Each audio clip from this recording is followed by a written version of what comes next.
Welcome to the Fearful Fright series, where we will be reading with our favorite green ghoul, Grimmer. Now sit back and enjoy this twisted tale. Today our story is called Abacus. No one remembered when the painting first appeared in the Mercer farmhouse. It hung in the back room, where the windows had been boarded up long before anyone currently alive could remember why.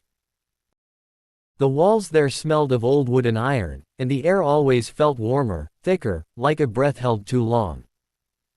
The painting showed a thing clawing its way out of the earth. Its body was blackened, almost burned, its mouth stretched wide in a scream that looked halfway between rage and hunger. Red eyes burned from deep, hollow sockets. One arm was buried in soil and stone, fingers gripping the edge of a torn world, while the other reached upward and outward, branching, splitting into many hands, each one twisted and grasping, clawing at nothing and everything. Behind it, a jagged red fissure cut through the land like a wound that refused to close. Everyone who looked at it felt the same thing first. That it was unfinished. Ethan Mercer had grown up in that house. He was 32 now, back home only because his father had died suddenly. Heart attack, they said, and someone had to handle the estate. He hadn't thought about the painting in years. The first night back, he noticed it immediately. It hadn't been there when he was a kid. He would have remembered something like that. But now it hung on the wall as if it had always belonged, the nails rusted, the canvas stained and cracked with age. Ethan stood in front of it longer than he meant to. The thing's mouth was open wider than he remembered, wider than it should be possible for paint to suggest. The darkness inside it looked deep. Layered, like the artist had tried again and again to paint the inside of a scream and never been satisfied. His sister, Claire, found him there. "You shouldn't stare at it," she said quietly. Ethan startled. "Jesus, Claire, since when do you sneak?" "I didn't," she replied. "You didn't hear me." She wouldn't meet the painting's eyes. "Dad ever say where this came from?" Ethan asked. Claire shook her head. "He said it was here when he bought the place. He tried to burn it once. The fire didn't take." That night, Ethan dreamed of dirt under his fingernails. He dreamed of pressure, weight, the slow collapse of air in his lungs. He dreamed of hands, too many hands, pressing against the inside of his chest, trying to get out. He woke gasping, heart hammering, his palms sore as if he'd been clawing at stone. Down the hall, the back room creaked. They weren't the only ones drawn to the painting.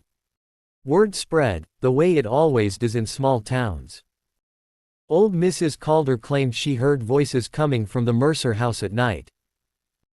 Sheriff Tom Hargreave came by, to check on things, and stood in front of the painting for nearly 10 minutes without speaking. When he finally turned away, his face was pale. "Cover it," he muttered. "At least at night." Claire tried. She draped an old sheet over it. The next morning, the sheet was gone. Not torn, not fallen. Folded neatly on the floor. Things began to change. The ground behind the house cracked first, thin, red-lined fractures running through the soil like veins just beneath skin. Ethan blamed heat. Claire blamed stress. Neither wanted to admit that the cracks mirrored the painting almost perfectly. Then came the sounds. Scraping. Slow, deliberate dragging beneath the house.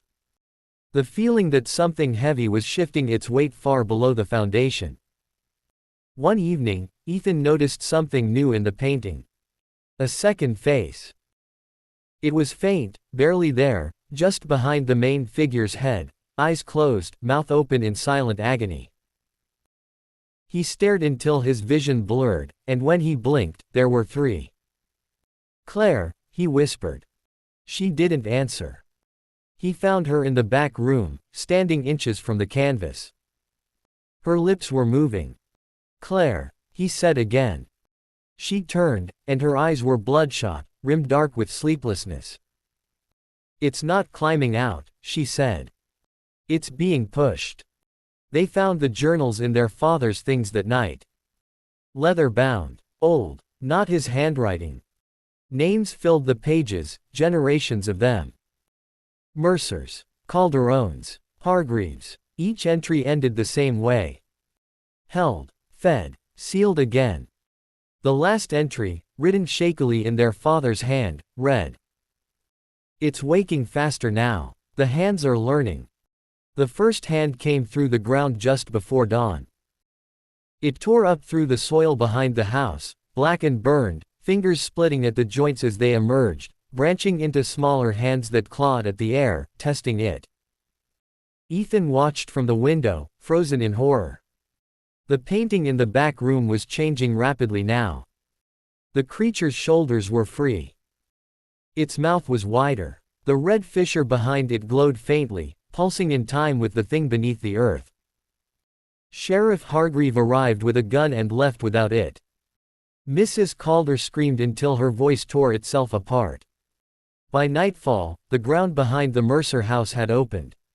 Not a hole. A wound. Something was forcing itself upward, not climbing, not digging, but remembering how to be whole. The many hands followed first, bursting from the earth in a forest of grasping limbs. They dragged the body up inch by inch, soil sloughing away like shed skin. The face emerged last. It looked like the one in the painting. And like Ethan. Claire understood then. The painting wasn't a depiction. It was a record. Each generation had added to it, feeding it blood, memory, shape, until it learned how to come back. "Ethan," she cried, backing away as the thing pulled itself free. "You have to stop it." He stared at the creature, at the echo of himself in its face, and felt something ancient inside him stretch awake. "It's already stopped," he said softly.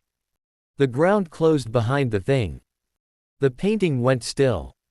By morning, the Mercer farmhouse was quiet again. The back room held a new painting. It showed a woman clawing upward, hands splitting, eyes burning red. Claire's eyes stared out from the canvas. And somewhere beneath the house, something waited, patient, learning, until it was time to be remembered again.